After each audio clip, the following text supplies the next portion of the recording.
टपून बसला होता काळ कसा महापुरुषावरती, देशोदेशी वार्ता पसरता हादरून गेली ही धरती.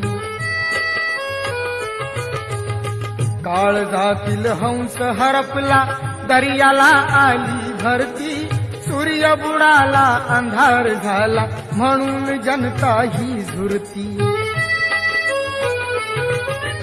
प्रगतीचे ते युगे दिनाची, प्रगतीचे ते युगे दिनाची गुपित मागे सारली. दुष्ट काळाने भीमरायांची प्राणज्योत ती चोरली.